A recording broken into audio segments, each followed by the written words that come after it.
దీపానికి కిరణం ఆభరణం, రూపానికి హృదయం ఆభరణం.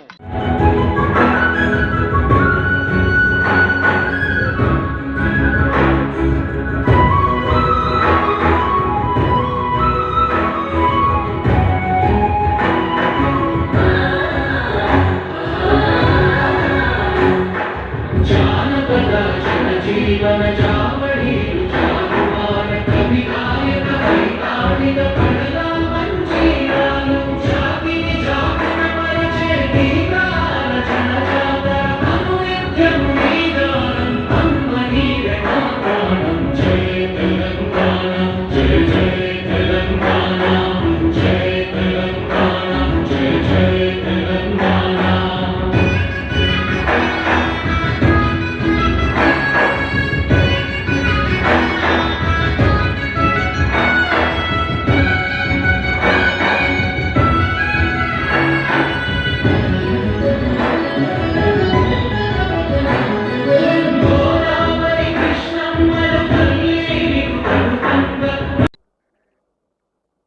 మేడే ఉత్సవాల సందర్భంగా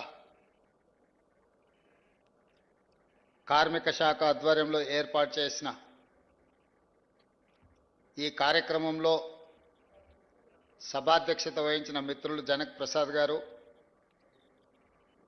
కార్యక్రమంలో పాల్గొన్న సహచార మంత్రివర్గ సభ్యులు పొంగులేటి శ్రీనివాసరెడ్డి గారు, సహచార మంత్రివర్గ సభ్యులు మిత్రులు హైదరాబాద్ ఇన్ఛార్జ్ పొన్నం ప్రభాకర్ గారు, మిత్రులు శాసనసభ్యులు రాజ్ ఠాకూర్ గారు, మిత్రులు శాసనసభ్యులు కాళే యాదయ్య గారు, ప్రభుత్వ సలహాదారులు హర్కర వేణుగోపాలరావు గారు, అదేవిధంగా వేదిక మీద ఉన్న అధికారులు, మేడే ఉత్సవాల సందర్భంగా ఇక్కడికి విచ్చేసిన కార్మిక సోదరులకు అందరికీ కూడా మేడే సందర్భంగా శుభాకాంక్షలు తెలియజేస్తున్న మిత్రులారా, మీ శ్రమశక్తి, మీ చెమట చుక్కలు ఈ ప్రపంచ అభివృద్ధికి బాటలు వేసినాయి అనడంలో ఎలాంటి అతిశయోక్తి లేదు. ప్రపంచంలో ఎన్నో ఉద్యమాలు, ఎన్నో పోరాటాలు శాశ్వత పరిష్కారం చూపించకుండా, అభివృద్ధి బాటలు వేయకుండా అర్ధాంతరంగా ముగుస్తూ ఉంటాయి.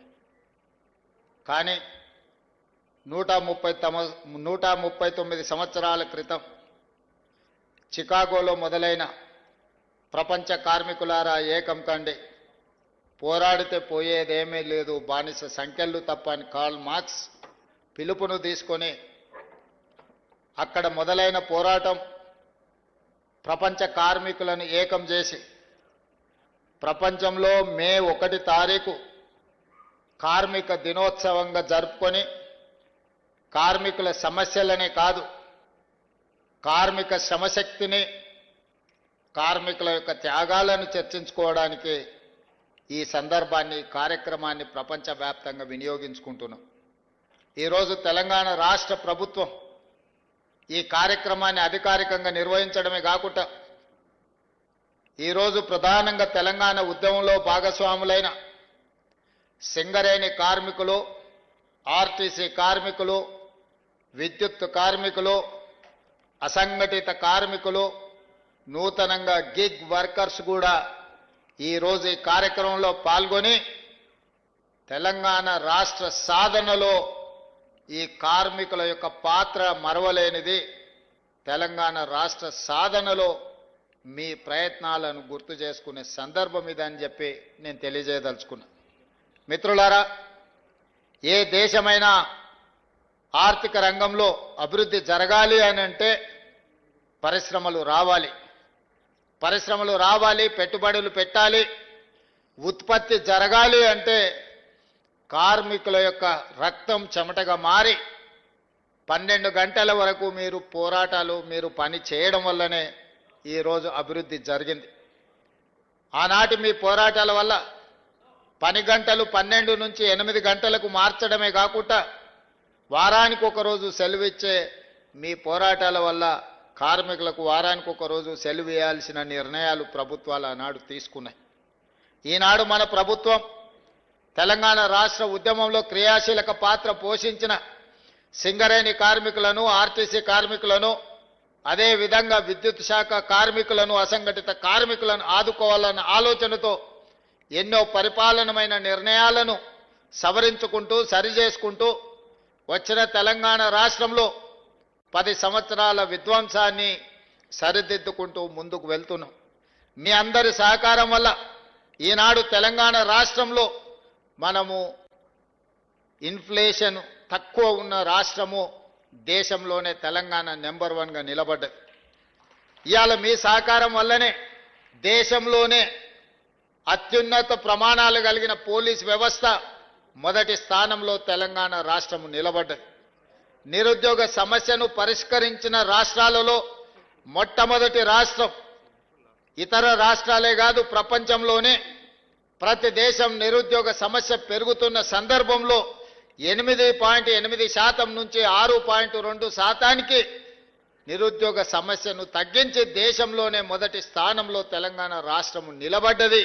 అంటే దాంట్లో మీ శ్రమ ఉన్నది, మీ కృషి ఉన్నదని చెప్పి నేను ఈ సందర్భంగా తెలియజేస్తున్నా. ఒకనాడు నష్టాల బాటలో ఉండి ఆత్మహత్యలు జరుగుతున్న ఆర్టీసీ ఈరోజు లాభాల బాటలో నడిచి మీ జీతాలు మీరు ఇచ్చుకోగలిగిన స్థాయికి ఈరోజు ఆర్టీసీ చేరుకున్నది అని అంటే ఈరోజు మీ శ్రమ, మీ కృషి ఎంతో ఉన్నది. అదేవిధంగా సింగరేణి సంస్థ లాభాలలో నడవడమే కాదు, ఈరోజు ఈ వేదిక మీద జనక్ ప్రసాద్ గారు ఉన్నారు, మిగతా నరసింహారెడ్డి గారు, చాలా మంది సింగరేణి కార్మిక నాయకులు ఉన్నారు, ఇక్కడ సింగరేణి కార్మికులు ఉన్నారు. ఇప్పటి వరకు ఎప్పుడైనా మీ కాంట్రాక్ట్ అవుట్ సోర్సింగ్ కార్మికులకు బోనస్ ఎప్పుడైనా ఇచ్చిండ్రా? మొట్టమొదటిసారి మన ప్రభుత్వం అవుట్ సోర్సింగ్ కార్మికులకు కూడా 5,000 రూపాయల బోనస్ ఇచ్చి మీ లాభాలలో మీకు వాటాలుగా మార్చి మిమ్మల్ని గుర్తించిన ప్రభుత్వం ఇది కాదా? సింగరేణి కార్మికులకు 1,90,000 బోనస్ ఇచ్చిన మాట నిజం కాదా? ఈరోజు ఏదైనా అనుకోని పరిస్థితుల్లో ప్రమాదం జరిగితే 1 కోటి రూపాయలు సింగరేణి కార్మికులకు బీమా పథకాన్ని అమలు చేయడమే కాకుండా మీ అవుట్ సోర్సింగ్ కార్మికులకు కూడా ఏదైనా జరిగితే 50 లక్షల రూపాయల బీమా పథకాన్ని మన రాష్ట్ర ప్రభుత్వం తీసుకొచ్చిన విషయం మీకు అందరికీ తెలుసు కదా. ఇదే కాదు, ఈరోజు తెలంగాణ రాష్ట్రం నుంచి పబ్లిక్ సర్వీస్ కమిషన్ పోటీ పరీక్షలకు ఎవరు ప్రిపేర్ అయినా ప్రతి పేదవాడికి సింగరేణి నుంచి ప్రిలిమినరీ ఎగ్జామ్స్ పాస్ అయితే 1,00,000 రూపాయలు, మెయిన్ ఎగ్జామ్స్ రాయడానికి వెళ్ళే వాళ్ళకు కూడా 1,00,000 రూపాయల పథకాన్ని సింగరేణి నుంచి మొదలుపెట్టి ఈసారి ఐఏఎస్లు ఐపీఎస్లల్లా అత్యధికంగా ఈ రాష్ట్రంలో నుంచి మనం ఎంపిక కావడానికి, వాళ్ళు ఢిల్లీలో శిక్షణ పొందడానికి ఈరోజు సింగరేణి సంస్థ నుంచి మనం సహాయాన్ని అందించినాం. అదేవిధంగా ఈరోజు విద్యుత్ కార్మికులు, విద్యుత్ వ్యవస్థ పూర్తిగా చిన్నాభిన్నం అయిపోయి దివాలా తీసి కుప్పగూలే పరిస్థితులు వచ్చింది. సదరన్ డిస్కామ్ కానీ, నార్థన్ డిస్కామ్ కానీ, జెన్కో కానీ, ట్రాన్స్కో కానీ ఈరోజు పూర్తిగా దెబ్బతిని 1,000 కోట్ల రూపాయల అప్పుల్లో మునిగిపోయినాయి. 10 సంవత్సరాలు ఈ సంస్థల్ని నిర్లక్ష్యం చేయడం వల్ల ఈరోజు ఆ సంస్థలు కుప్పగూలే పరిస్థితి వచ్చింది. అందుకే ఈరోజు ఒక పద్ధతి ప్రకారం సింగరేణి సంస్థల్ని లాభాల బాటలో నడిపించడమే కాదు, బొగ్గు ఉత్పత్తి పెంచి మీకు భవిష్యత్తులో కొత్త గనులను కూడా కేటాయించాలని, కొత్త గనులను తెరవాలని, నూతన ఉద్యోగ ఉపాధి అవకాశాలు కల్పించాలని ఈరోజు ప్రయత్నం చేస్తున్నాం. మీ కారుణ్య నియామకాలకు సంబంధించి గతంలో ఎన్ని నిబంధనలు ఉండేనో, ఎంత అవినీతి ఉండేనో మీకు తెలుసు. కానీ మన ప్రభుత్వం వచ్చిన తర్వాత కారుణ్య నియామకాలను సరళీకృతం చేయడమే కాకుండా దాదాపుగా 400 పైచిలకు కారుణ్య నియామకాలు సింగరేణి సంస్థల్లో మనం చేపట్టడం జరిగింది. అదేవిధంగా ఆర్టీసీలో కూడా కారుణ్య నియామకాలు జరగకపోతే మా మంత్రి పొన్నం ప్రభాకర్ గారు ప్రభుత్వంతో మాట్లాడి కారుణ్య నియామకాలను ఆర్టీసీలో కూడా చేపట్టడం జరిగింది. ఈ రకంగా కార్మికుల యొక్క అభ్యున్నతి కోసం, కార్మికుల యొక్క సంక్షేమం కోసం ఈ రాష్ట్ర ప్రభుత్వం ప్రయత్నం చేస్తున్నది. కార్మికుల సంక్షేమమే మా రాష్ట్ర ప్రభుత్వం యొక్క విధానం అనే విధంగా ఈరోజు ముందుకు తీసుకెళ్లడం జరుగుతుంది. మీతో ఏ సందర్భం వచ్చినా మీతో మాట్లాడుతున్నాం, మీతో కలుస్తున్నాం. కార్మికులు అంటే మా సోదరులన్న భావన ఈరోజు తెలంగాణ రాష్ట్రంలో మేము కల్పించగలిగినాం. ఇవాళ అసంఘటిత కార్మికుల గురించి ఆలోచనే చేయలేదు. ఈరోజు అసంఘటిత కార్మికులందరినీ ఒక దగ్గరికి పట్టుకొచ్చి రాష్ట్ర ప్రభుత్వం తొందరలో తీయబోయే పాలసీలో వాళ్ళందరి సూచనలు సలహాలు తీసుకున్నాం. ఈరోజు దేశానికే ఆదర్శంగా ఉండే విధంగా గిగ్ వర్కర్స్ విధానాన్ని ఈరోజు తెలంగాణ రాష్ట్ర ప్రభుత్వం తీసుకురాబోతుంది. అందరి అభిప్రాయాలు తీసుకొని ఈ మొన్న జరిగిన భారత్ సమ్మిట్లో ప్రపంచ దేశాల నుంచి వచ్చిన కార్మిక సంఘాల నాయకుల నుంచి కూడా మనం అభిప్రాయాలు తీసుకోవడం జరిగింది. ఇవన్నీ మీరు అండగా నిలబడి ఈ ప్రభుత్వాన్ని అధికారంలోకి ఈ పార్టీని తెచ్చినందుకే ఇవన్నీ సాధ్యమైంది. ఆనాడు రాహుల్ గాంధీ గారు కన్యాకుమారి నుంచి కశ్మీర్ వరకు 150 రోజులు 4000 కిలోమీటర్ల పాదయాత్ర చేస్తూ మండు టెండల్లో మంచు కొండల్లో మిమ్మల్ని అందరినీ కలిసి మీ ఆలోచనలు పంచుకొని ఆనాడు కార్మికులను, విద్యార్థులను, నిరుద్యోగ యువకులను, రైతు కూలీల సంఘాలను కలిసి వాళ్ళు వెలుబుచ్చిన అభిప్రాయాలను రాహుల్ గాంధీ గారు సేకరించి ఈరోజు కులగణన చేపట్టాలి అని చెప్పి ఆదేశాలు ఇచ్చాడు.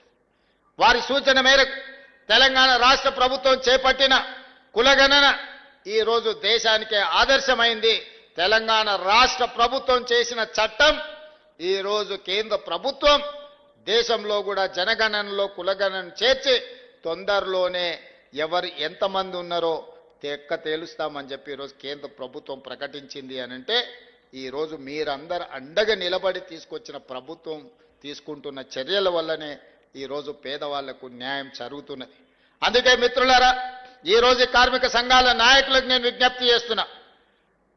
60 సంవత్సరాలు 16 మంది ముఖ్యమంత్రులు 72,000 కోట్ల రూపాయలు అప్పు చేస్తే ఒక వ్యక్తి, ఒక పార్టీ, ఒక కుటుంబం 10 సంవత్సరాలలో 7 లక్షల కోట్ల రూపాయలు అప్పు చేసింది.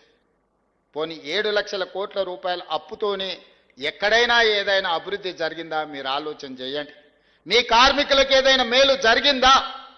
చనిపోయిన కార్మికుల పట్ల మానవత్వంతో ఎప్పుడైనా ఆలోచన చేసిండ్రా? ఆర్టీసీ కార్మికులు ఆనాడు ధర్నా చేసి ఆనాడు మీరు ఉద్యమం చేస్తే 50 మంది కార్మికులను పొట్టన పెట్టుకున్నారు, కానీ మీతోని మాట్లాడలేదు. మరి మేము వచ్చిన తర్వాత ఈరోజు ఆర్టీసీని గాడిలో పెట్టి ఈరోజు లాభాల వైపు నడిపించే ప్రయత్నం చేస్తున్నాం. ఆర్టీసీ కార్మికులకు నేను విజ్ఞప్తి చేస్తున్నా, మళ్ళీ సమ్మె అని చర్చలు చేస్తున్నారు. దయచేసి ఈ సంస్థ మీది. ఈ సంస్థను ఏ మాత్రం పట్టింపులకో రాజకీయ నేపథ్యంలో ఎవరైనా ప్రోత్సహిస్తే, మనం ఏదైనా ఒక నిర్ణయం తప్పుగా చేస్తే మొత్తం సంస్థనే దెబ్బతినే పరిస్థితి ఈరోజు ఉంది. అదే కాదు, ఇవాళ మీరు ఆలోచన చేయండి, 7 లక్షల పైచిలకు కోట్ల రూపాయల అప్పులు రాష్ట్ర ప్రభుత్వం మీద ఉన్నాయి. ఆయన 50,000 కోట్ల రూపాయల కాంట్రాక్టర్ల బిల్లులు పెండింగ్ పెట్టాడు. బొగ్గు సరఫరా చేసిన సింగరేణికి 20,000 కోట్ల రూపాయలు పెండింగ్ పెట్టాడు. అదేవిధంగా వ్యవసాయానికి ఉచిత విద్యుత్తు అందించిన విద్యుత్తు శాఖకు దాదాపుగా 25-30,000 కోట్ల రూపాయలు పెండింగ్ పెట్టాడు. ఇట్లా ఇంకొక 1,29,000 కోట్ల రూపాయలు వివిధ సంస్థలకు బకాయిలు పెట్టిండు. చంద్రశేఖరరావు గారు డిసెంబర్ 7, 2023 నాడు మాకు అధికారం అప్పజెప్పినప్పుడు 8,29,000 కోట్ల రూపాయల అప్పులు మా చేతికి అందించిండు. ఇందులో 7,11,000 కోట్ల రూపాయలు వివిధ బ్యాంకులల్లా, వివిధ సంస్థలల్లా ప్రభుత్వం పూచీకత్తు పెట్టి అప్పులు తెస్తే మిగతావి వివిధ సంస్థలలో ఉద్దెర పెట్టిండు. ఉద్దెర మన గ్రామాలలో ఉంటుంది. కిరాణం కొట్టోడో లేకపోతే బట్టల కొట్టో షాపోడో మనకు తెలిసినోడు ఉంటాడు. దానికి ఒప్పందాలు, ఇన్స్టాల్మెంట్స్ ఏముండవు. ఊర్లో మనకు ఉండే గౌరవం కొద్ది అప్పిస్తారు. అట్లాంటి అప్పులు విద్యుత్ శాఖ దగ్గర, అట్లాంటి అప్పులు సింగరేణి సంస్థ దగ్గర, ఇట్లా వివిధ కాంట్రాక్టర్లు చేసిన పనులకు నిన్న మన సర్పంచులు నిరసన తెలిపినరని వారు మన అంటున్నారు. మేము వచ్చినాక సర్పంచులే లేరు కదా మిత్రమా. మేము అధికారం రాకంటే ముందే సర్పంచుల పదవీ కాలం ముగిసిపోయింది. మరి మేము సర్పంచులకు ₹1 పని కూడా ఇవ్వలేదు. పని ఇద్దామన్న సర్పంచులే లేరు. ఇవాళ సర్పంచులకు బకాయిలు ఉన్నాయంటే ఆ ప్రభుత్వం ఆనాడు వారు పెట్టిపోయిన బకాయిలే కదా. ఇట్లాంటి బకాయిలు, కాంట్రాక్టర్ల బకాయిలు, సర్పంచుల బకాయిలు, విద్యుత్ శాఖ బకాయిలు, ఆర్టీసీ కార్మికుల బకాయిలు ఈరోజు ప్రతి సంస్థకు పుట్టిన కాడల్లా బ్యాంకులో దొరికితే బ్యాంకులో తెచ్చిండు, ఊరి మీద దొరికితే ఊరి మీద తెచ్చిండు, చేబదులు దొరికితే చేబదులు తెచ్చిండు, పక్కింటోళ్ళ దగ్గర దొరికితే పక్కింటోళ్ళ దగ్గర తెచ్చాడు. మొత్తంగా 10 సంవత్సరాలలో 8,29,000 కోట్ల రూపాయల అప్పుతోని డిసెంబర్ 7, 2023 నాడు మా చేతికి అధికారం ఇచ్చిండు.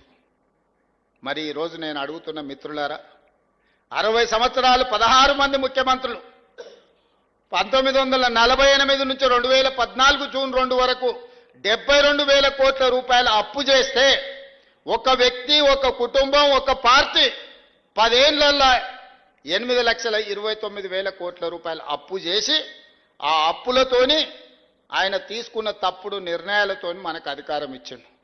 ఒకే ఒక్క ఉదాహరణ చెప్పదలుచుకున్న, అన్నం ఉడికిందా లేదా అని ఒక మెతుకు బట్టి చూస్తే తెలుస్తుంది. 1,02,000 కోట్ల రూపాయలు కాళేశ్వరం కాంట్రాక్టర్లకు బిల్లులు ఇచ్చిండు. 3 ఏళ్ల కట్టుడు కూలుడు సరిపోయింది. ఆయన కాళేశ్వరం అన్నాడు, మా కోమటిరెడ్డి వెంకన్న అది కూలేశ్వరం అన్నాడు. ఎక్కడైనా ఈ భూమి మీద 1,02,000 కోట్ల రూపాయలు పెట్టి కట్టిన ప్రాజెక్టులు, మేడిగడ్డ, సుందిల్లా, అన్నారం అనే ప్రాజెక్టులు కుప్పగూలిపోవడం ఎక్కడన్నా చూసిండ్రా?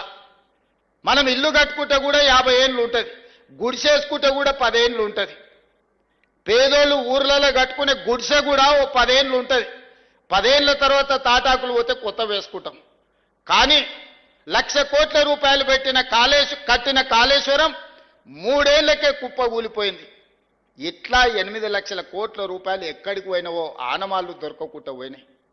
ఈ పరిస్థితుల్లో కష్టపడి రూపాయి జమ చేసి ఇవాళ ప్రతి నెల నేను 15 నెలల ప్రభుత్వాన్ని నడిపిన దాంట్లో 1,58,000 కోట్ల రూపాయలు అప్పు చేస్తే 1,52,000 కోట్ల రూపాయలు ఆయన చేసిన అప్పులకు అసలుకు మిత్తికి కట్టాల్సి వచ్చింది. అంటే ప్రతి నెల సరాసరి నేను 10,000 కోట్ల రూపాయల అప్పు చేసి ఆయన చేసిన అప్పులకు మిత్తికి నేను కట్టాల్సి వస్తుంది. ఒక్క రూపాయి కూడా ఈ కార్మికుల కోసమో, ఈ విద్యార్థుల కోసమో, ఈ నిరుద్యోగ యువకుల కోసమో, ఈ రాష్ట్రంలో ఉన్న రైతుల కోసమో తెచ్చిన అప్పుల నుంచి ఒక్క రూపాయి కూడా ఖర్చు పెట్టలేని పరిస్థితి ఉన్నది. 60 నెలలు నాకు అధికారాన్ని అప్పచెప్పితే నెలకు 10,000 కోట్ల రూపాయల చొప్పున 6 లక్షల కోట్ల రూపాయలు ఆయన గారు చేసిన అప్పులకు, తప్పులకు ఈరోజు నేను పాయమాలు కట్టాల్సి వస్తుంది. ఆయన అంటుండు రేవంత్ రెడ్డి వస్తేనే అప్పులు చేసిండు, రేవంత్ రెడ్డి వస్తేనే అప్పులు చేసిండు. ఆయన 1,52,000 కోట్లే అప్పు చేసిండని చెప్పిండు. కాదు, 1,58,000 కోట్ల రూపాయలు అప్పు చేసిండు మీ ముఖ్యమంత్రి. కానీ ఆ 1,52,000 కోట్ల 58,000 కోట్ల రూపాయలలో 1,52,000 కోట్ల రూపాయలు 15 నెలల ఆయన చేసిన అప్పులకు అసలు మిత్తి నేను కట్టాల్సి వచ్చింది. ఇంకెట్లా నడపాలనో రాష్ట్ర ప్రభుత్వాన్ని మీరు చెప్పండి. ఇవాళ ఏ పథకం ఆగలేదు, రైతు భరోసా ఆగలేదు, రైతు రుణమాఫీ ఆగలేదు, షాదీ ముబారక్ ఆగలేదు, కళ్యాణ లక్ష్మి ఆగలేదు. మా ఆడబిడ్డలకు అదనంగా ఉచిత ఆర్టీసీ బస్సు ఇచ్చే 5,000 కోట్ల రూపాయలు ఖర్చు పెట్టినాం. ఇవాళ దొడ్డు బియ్యం ఇస్తే మిల్లర్లు, కొంతమంది దళారులు దోసుకుంటుంటే ఇవాళ ప్రతి పేదవాడికి, ప్రతి మనిషికి 3,10,00,000 మందికి సన్న బియ్యం, ప్రతి మనిషికి 6 కిలోల చొప్పున 3 కోట్ల మందికి ఇవాళ సన్న బియ్యం ఇస్తున్నాం. ఆ పేదోళ్ళ ఇళ్లలో ఏ సన్న బియ్యం అయితే మేము ఇచ్చినామో నేను, మా మంత్రులు, మా ఎమ్మెల్యేలు, మా నాయకులందరూ వాళ్ళ ఇళ్లలో పోయి ఆ సన్న బియ్యం అన్నం తినొస్తున్నాం. ఇవాళ సన్న బియ్యం పథకాన్ని మేము అమలు చేసినాం. 200 యూనిట్లు ఉచితంగా ప్రతి పేదవాడికి ఇచ్చినాం. గల్ఫ్ కార్మికులు ఎవరైనా అక్కడ చచ్చిపోతే శవాలను కూడా ఈ దేశానికి తేలేని పరిస్థితి ఉండే. ఇవాళ శవాలను తేవడమే కాదు, 5 లక్షల రూపాయల కుటుంబాలను ఆదుకోవడానికి ఇస్తున్నాం. వాళ్ళ పిల్లల చదువులకు ఆదుకున్నాం. 10 లక్షల రూపాయలు రాజీవ్ ఆరోగ్యశ్రీ ఈరోజు వాళ్ళకు అమలు చేస్తున్నాం. గిగ్ వర్కర్లు ఎక్కడైనా చచ్చిపోతే, ఏదైనా ప్రమాదం జరిగితే 5 లక్షల రూపాయలు ఈరోజు వాళ్ళని ఆదుకోవడానికి వాళ్లకు ప్రమాద బీమా పథకాన్ని కూడా ఇవాళ గిగ్ వర్కర్ల కోసం తీసుకొచ్చి పెట్టినాం. నేను అడుగుతున్న ఇవాళ మీరు ఆలోచన చేయండి. ఆనాటి పథకాలను అమలు చేయడమే కాదు, అదనంగా ఆర్టీసీలో ఆడబిడ్డలకు ఉచితంగా బస్సు ప్రయాణం ఇచ్చినాం. 500 రూపాయలకే సిలిండర్ ఇచ్చినాం. ఈరోజు సన్న బియ్యం పథకాన్ని అమలు చేసినాం. ఇట్లా చెప్పుకుంటూ పోతే ప్రతి పథకాన్ని ఈరోజు రాష్ట్ర ప్రభుత్వం అమలు చేసింది. 60,000 ప్రభుత్వ ఉద్యోగాలు మొదటి సంవత్సరంలోనే నియామకాలు చేపట్టిన రాష్ట్రం ఈ దేశంలోనే తెలంగాణ రాష్ట్రం. స్వతంత్రం వచ్చినప్పటి నుంచి ఈ రోజు వరకు ఏ రాష్ట్రం కూడా మొదటి సంవత్సరంలోనే 60,000 ప్రభుత్వ ఉద్యోగాలు ఇచ్చిన రాష్ట్రం ఏదైనా ఉంటే ఇంక్లూడింగ్ నరేంద్ర మోడీ గారు గుజరాత్ రాష్ట్రంలో ఉన్నా కూడా నేను సవాల్ చేస్తున్నా, మాతో పోటీ పడమనుండి మేము ప్రతి డిపార్ట్మెంట్లో ఇచ్చిన ప్రతి ఉద్యోగం యొక్క వివరాలు ఇస్తాను. 60,000 ఉద్యోగాలు ప్రభుత్వంలో నియామకాలు చేపట్టి మేము ఈరోజు నిరుద్యోగ యువకుల పట్ల ఒక సానుభూతితో మా ప్రభుత్వం ముందుకు వెళ్తుంది. ఇన్ని చేసినా ఇవి సరిపోతాయంటే సరిపోవు. నాకు తెలుసు ఇంకా సమస్యలు ఉన్నారు, బాధలు ఉన్నారు, కార్మికుల కష్టాలు ఉన్నాయి. ఇవన్నిటిని కూడా తీరవాలంటే కొంత సమయం కావాలి. విధ్వంసం జరిగింది, ఆర్థిక నేరగాళ్ళలాగా ఆర్థిక ఉగ్రవాదం జరిగింది. ఈ దేశంలో ఈ రాష్ట్రంలో పేదవాడు మరింత పేదవాడైంది. కానీ ఆయన గారి కుటుంబానికి టీవీలు వచ్చినాయి, పేపర్లు వచ్చినాయి, ఫామ్ హౌజులు వచ్చినాయి, వ్యాపారాలు వచ్చినాయి, 1,000 కోట్ల రూపాయల ఆదాయం వచ్చింది. మనందరం దివాలా తీస్తాం ఎట్లా? 72,000 కోట్ల రూపాయల అప్పులున్న తెలంగాణ రాష్ట్రం 8,29,000 కోట్ల రూపాయల అప్పులకెట్లా పోతుంది? ఆయనకు మాత్రం టీవీలు, పేపర్లు, ఫామ్ హౌజులు 1,000 కోట్ల రూపాయల పెట్టుబడులు వచ్చినాయంటే ఏం జరిగిందో తెలంగాణ రాష్ట్రంలో మీరు ఒక్కసారి ఆలోచన చెయ్యండి. ఇన్ని తప్పులు చేసి మళ్ళా వచ్చి చెప్తున్నాడు, నాకు ఇవ్వండి, నా చేతికి ఇస్తే చక్కదిద్దుతాను. 10 ఏళ్ళు ఇచ్చిండ్రు, ఏ మెలుగా పెట్టిండ్రు వారు? మీరు ఒక్కసారి ఆలోచన చేయండి. 10 ఏళ్ళ కనీసం మీరు బయటకు వచ్చి చెప్పుకునే అవకాశం అన్ని ఇచ్చిండ్రా? ఏ ధర్నా చౌక్లో ఉద్యమం జరిగి, ధర్నాలు జరిగి, ఇదే పొన్నం ప్రభాకర్ గారు ఎంపీలుగా ధర్నా చౌక్లో నిరాహార దీక్ష చేసి తెలంగాణ రాష్ట్రం తెస్తే ఆ ధర్నా చౌకునే వస్తేనే మూత వేసిండు కదా. మళ్ళీ మనం వస్తేనే ధర్నా చౌక్ తెరిస్తే వాళ్ళ కుటుంబం అంతా ధర్నాకు వచ్చిండ్రు కదా. తెలంగాణ రాష్ట్రంలో కనీసం ఇక్కడ ఉన్నోళ్ళు మీ ఫోన్లలో మీరు మాట్లాడుకునే స్వేచ్ఛ అయితే వచ్చింది కదనే. గతంలో ఎప్పుడైనా మీరు ధైర్యంగా ఎవరితోనైనా మీ ఫోన్లలో మీరు మాట్లాడుకుర్రా? కుటుంబ సభ్యులతోనైనా మీరు స్వేచ్ఛగా ఫోన్లలో మాట్లాడుకునే పరిస్థితి ఉండే నా 10 సంవత్సరాలలో? ఇవాళ మీకు ఏం చేసినా చేయకపోయినా మీ స్వేచ్ఛ మీకు వచ్చింది కదా. మీరు కులాసగా మాట్లాడగలుగుతున్నారు కదా. మీకు స్వేచ్ఛ ఇచ్చినాం, మీకు సంక్షేమం ఇచ్చినాం, అభివృద్ధి కార్యక్రమాలు చేపట్టినాం. ఈరోజు ఐటీఐలు 1956లో మొదలు పెడితే ఈనాడు సిలబస్ మారిపోయింది, అవసరాలు మారిపోయినాయంటే వాటిని ఏటీసీలుగా మార్చి అడ్వాన్స్ టెక్నాలజీ సెంటర్స్గా మార్చి 100 ఇన్స్టిట్యూట్లను 100 నియోజకవర్గాలలో ప్రారంభించాలని 2,400 కోట్లతో అభివృద్ధి పథం వైపు నడిపిస్తలేమా? ఈరోజు ఒక పక్కన సాంకేతిక నైపుణ్యం అవసరం ఉన్నది, ఇంకొక పక్కన సంవత్సరానికి 1,10,000 ఇంజనీరింగ్ విద్యార్థులు ప్రతి సంవత్సరం పాస్ అవుతారు. కానీ ఇక్కడ పరిశ్రమల అవసరానికి వీళ్ళు చదువుకు పొంతన లేదు. There is a gap between demand and supply. అందుకే ఆలోచన చేసి ఈరోజు స్కిల్ యూనివర్సిటీస్ని పెట్టినాం. యంగ్ ఇండియా స్కిల్స్ యూనివర్సిటీ మనం ప్రారంభించుకున్నాం. ప్రతి విద్యార్థికి సాంకేతిక నైపుణ్యాన్ని నేర్పాలి, చదువుకునేటప్పుడే శిక్షణ ఇవ్వాలి. వాళ్ళకి ఏ కోర్సు నేర్చుకుంటే వాళ్ళకు ఉద్యోగం వస్తుందో వాటిని అక్కడ నేర్పించాలి. ఆ నేర్పించడానికి ఆ సంస్థలకే అవకాశం ఇవ్వాలి అని చెప్పి ఈరోజు యంగ్ ఇండియా స్కిల్స్ యూనివర్సిటీని మనం ప్రారంభించుకున్నాం. యంగ్ ఇండియా స్పోర్ట్స్ యూనివర్సిటీని, అకాడమీని ఈరోజు మనం ప్రారంభించుకున్నాం. 140 కోట్ల జనాభా ఉన్న ఈ దేశానికి ఒలింపిక్స్లో ఒక బంగారు పథకం రాలేదు అని అంటే ఇది అవమానం కాదా ఈ దేశానికి, రాష్ట్రానికి అని ఆలోచన చేసి ఈరోజు యంగ్ ఇండియా స్పోర్ట్స్ యూనివర్సిటీని, అదేవిధంగా యంగ్ ఇండియా స్పోర్ట్స్ అకాడమీని ఈరోజు మనం ప్రారంభించుకున్నాం.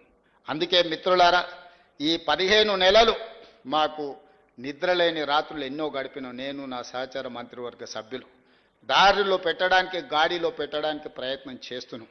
మీ అందరి సహకారం ఉండాలి. ముఖ్యంగా ఈ వేదిక మీద నుంచి ఆర్టీసీ కార్మికులకు నేను విజ్ఞప్తి చేస్తున్నా, పంతాలు పట్టింపులకు పోకండి. ఇప్పుడిప్పుడే కుదురుకుంటున్నాం. ఏదైనా విషయాలు ఉంటే మా మంత్రి గారితో చర్చించండి. చేయగలిగింది ఏదున్నా చేస్తాం, లేదా రాష్ట్ర ప్రభుత్వానికి వస్తున్న ఆదాయం మీ చేతికే ఇస్తాం. ప్రతి నెల ఈ రాష్ట్ర ప్రభుత్వానికి వస్తున్న ఆదాయం 18,500 కోట్ల రూపాయలు. ఇందులో 6,500 కోట్ల రూపాయల అప్పులకు కడుతున్నాం. 6,000 కోట్ల రూపాయలు జీత భత్యాలు పెన్షన్లకు ఇస్తున్నాం. దాదాపుగా 13,000 కోట్ల రూపాయలు తీస్తే మా చేతులున్నాయి 5,500 కోట్ల రూపాయలు. ఇందులో మీకు ప్రతి సంక్షేమ పథకం అమలు చేయాలి. కనీసం 22,500 కోట్ల రూపాయలు ఉంటే ప్రతి నెల ప్రాథమిక అవసరాలు తీర్చుకోగలుగుతాం. కాంట్రాక్టర్లకు బిల్లులు ఇవ్వాలంటే నెలకు నాకు 30,000 కోట్ల ఆదాయం కావాలి. మరి ఈరోజు 12,000 కోట్ల ఆదాయం తక్కువ ఉంది. నా అవసరాలకు, నా ఖర్చుకు ఒక కుటుంబంలో ఒక కార్మికుడు నెల జీతాన్ని తీసుకుంటే ఇంటి అద్దె, పిల్లల చదువులు, దవాఖాన ఖర్చులు, అదేవిధంగా ఇతర అవసరాలు అన్ని లెక్కేసుకొని ఒక పాలకెంత, నీళ్ళకెంత, ఉప్పుకెంత, పప్పుకెంత, మంచి నూనెకెంత, భార్య బిడ్డలకెంత, అమ్మ నాయనకు వైద్యానికి అవసరమైతే ఏం ఖర్చు అని అన్నీ లెక్కేసుకొని బడ్జెట్ పద్మనాభం లాగా నెల జీతాన్ని ఎట్లా ఒక కార్మికుడు లెక్కేసుకుంటాడో తెలంగాణ రాష్ట్ర ముఖ్యమంత్రిగా ఇదంతా మన కుటుంబం అనుకొని నేను లెక్కలేసుకున్న లెక్కలని మీ ముందర పెడుతున్నా. ఏ కార్మిక సంఘాల నాయకులకైనా నా విజ్ఞప్తి ఒకటే, ఆర్థిక మంత్రిని, ప్రధాన కార్యదర్శిని, అదేవిధంగా ఫైనాన్స్ సెక్రటరీని అందరినీ మీ దగ్గర కూర్చోబెడతా. వచ్చే ఆదాయం మొత్తం మీ చేతిలో పెడతా. ఏదాపమంటారో ఏడ ఖర్చు పెట్టమంటారో మీరే చెప్పుర్రి. అనా పైసా కూడా నేను ఇంటికి తీసుకెళ్ళను, ఒక్క పైసా కూడా అవినీతికి పాల్పడను, నేను మీకు మాట ఇస్తున్నా. మీరే చెప్పండి, మీరే ఒక అడ్వైజరీ బోర్డు పెట్టుకోండి, మీరే సూచన చేయండి. ఇప్పుడిప్పుడే పట్టాలెక్కుతున్న ప్రభుత్వాన్ని మళ్ళీ సమ్మెల పేరు మీద ఇతర కారణాల చేత ఏదైనా మనం అనుకోని తప్పు జరిగితే ఇక మళ్ళీ పునరుద్ధరించడానికి కూడా అవకాశం లేని పరిస్థితులు ఉన్నాయి. మనకు అప్పుడప్పుడు ఆరోగ్యం బాగాలేనప్పుడు పథ్యం పాటిస్తాం. చాలా మంది ఊర్ల నుంచి వచ్చిన వాళ్ళు ఉన్నారు కదా, ఊర్లలో పెద్ద మనుషులు అంటారు కదా, కొంచెం పథ్యం ఉండాలని అని. కొంచెం ఆరోగ్యం బాగాలేనప్పుడు చికెన్ మటన్ తినొద్దు, నూనె వస్తువులు తినొద్దు అంటారు కదా, కొంచెం వెజిటేరియన్ తినొద్దు అంటారు కదా. రాష్ట్ర ఆర్థిక వ్యవస్థ కూడా ఆరోగ్యం బాగలేదు అందుకే మనం వెజిటేరియను, పండ్లు ఫలాలు కూరగాయలు తిని కొంతకాలం కొంత జాగ్రత్తగా ముందుకెళ్ళాలి. మనకు ఆరోగ్యం బాగాలేనప్పుడు ఏమంటారు, పండ్లు తినుండ్రి, ఇడ్లీ తినుండ్రి, కొంచెం జాగ్రత్తగా ఉండుర్రి అని అంటారు కదా. రాష్ట్ర ఆర్థిక ఆరోగ్యం కూడా బాగలేదు. అందుకే మీరు అందరు సహకరించండి. మీరు మా కార్మిక సోదరులు, మీరు మా కుటుంబ సభ్యులు, మీరు కొట్లాడితేనే తెలంగాణ రాష్ట్రం వచ్చింది, మీరు మద్దతు ఇస్తేనే ఈ ప్రభుత్వం ఏర్పడ్డది. ఈ ప్రభుత్వం ఏర్పడ్డదంటే మా గొప్పతనం కాదు, అందులో మీ కష్టం ఉంది, మీ శ్రమ ఉంది, మీ కృషి ఉంది. మేము వేరు మీరు వేరు అని ఏ రోజు నేను అనుకోలే. మీలో ఒక్కరిని, మీ కుటుంబ సభ్యుని, మీ సంక్షేమం కోసం, మీ అభివృద్ధి కోసం, మీ భవిష్యత్తు ప్రణాళికల కోసం మీ ముఖ్యమంత్రిగా, మీ సోదరుడిగా పనిచేయడానికి నేను సిద్ధంగా ఉన్నా. నాకు ప్రతి నెల వస్తున్న ఆదాయం 18,500 కోట్ల రూపాయలు.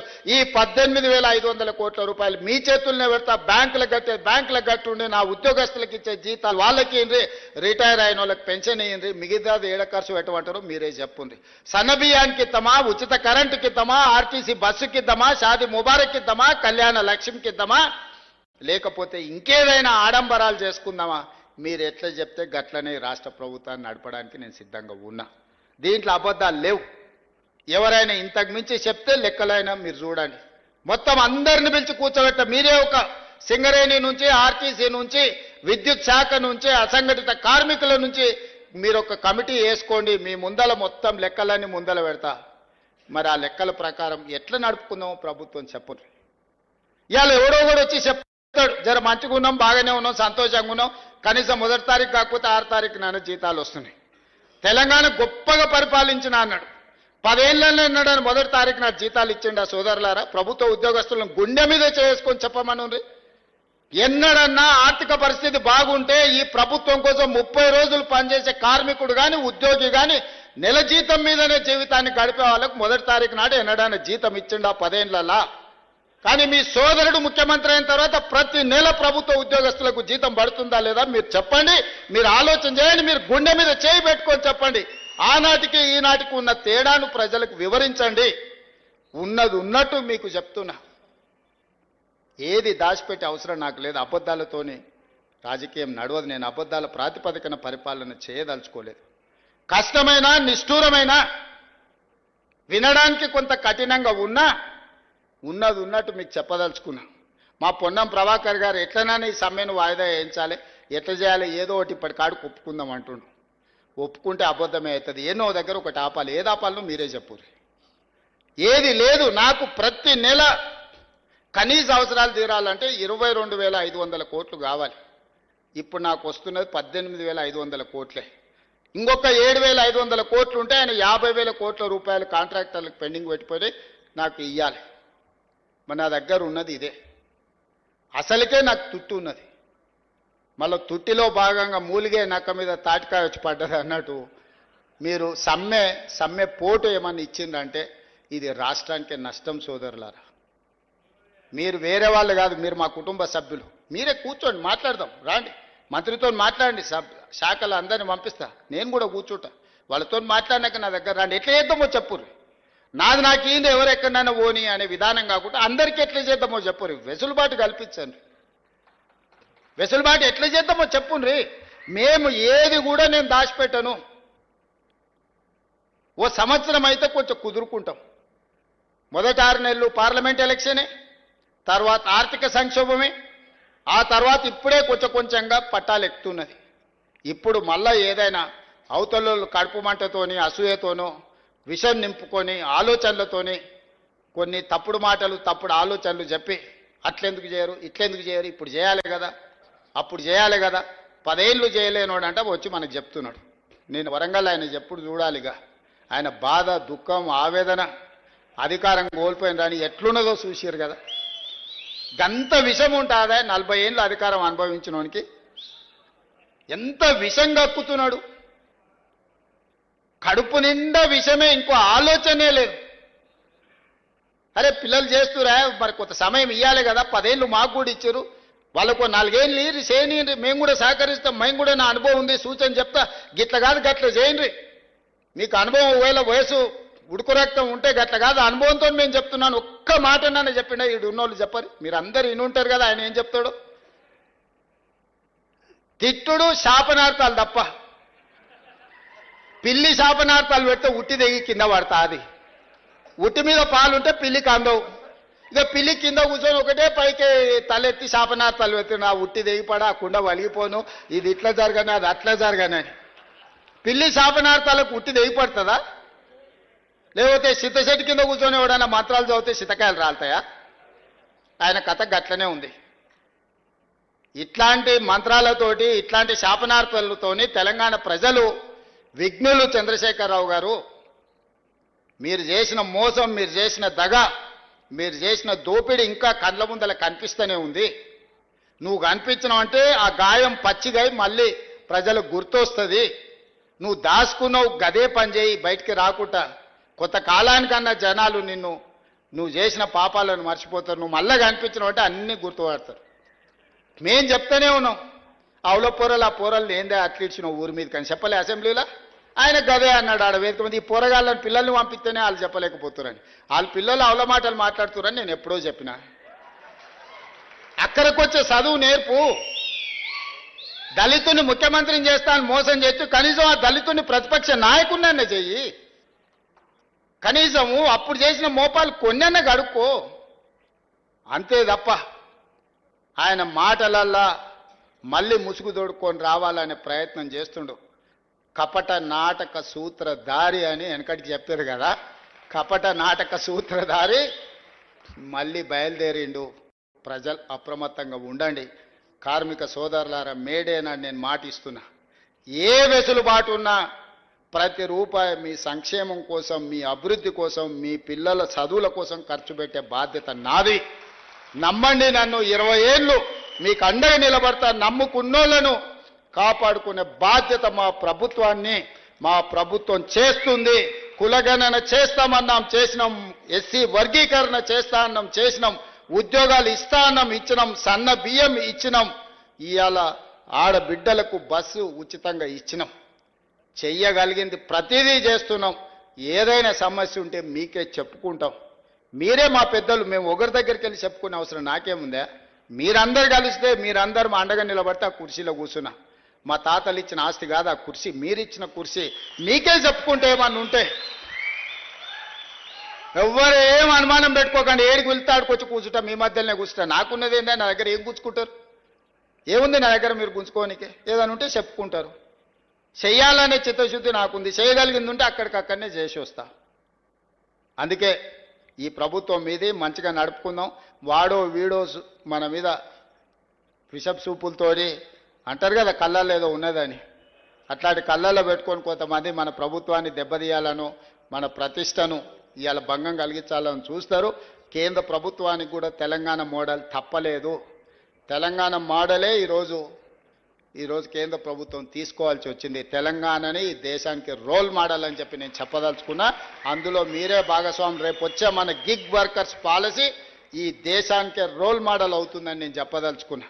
కార్మిక చట్టాలను సవరించి కార్మికులకు రక్షణ కల్పించి కార్మికులను ఆదుకునే విధానాన్ని ఎప్పుడైతే తెలంగాణ రాష్ట్రం తెస్తుందో అది తెలంగాణకి మోడల్ అవుతుంది. కేటగరైజేషన్లో మనమే నెంబర్ 1, కులగణలో మనమే నెంబర్ 1, గిగ్ వర్కర్స్ పాలసీలో మనమే నెంబర్ 1, ఆర్టీసీ బిడ్డలకు ఉచిత బస్సులో మనమే నెంబర్ 1, ఈ రాష్ట్రంలో శాంతి భద్రతలను కాపాడడంలో దేశంలోనే మనమే నెంబర్ 1, నిత్యావసర వస్తువుల ధరలను నియంత్రించడంలో మనమే నెంబర్ 1, నిరుద్యోగ సమస్యను పరిష్కరించడంలో మనమే number 1. Telangana is number 1. Telangana is rising తెలంగాణని ఎవడు ఆపలేడు. ఎవడైనా ఆపాలనుకుంటే వాళ్ళ కాళ్ళు, వాళ్ళ కళ్ళు, వాళ్ళ చేతులు కాలిపోతాయని తెలియజేస్తూ మీ అందరి దగ్గర సెలవు తీసుకుంటున్నా.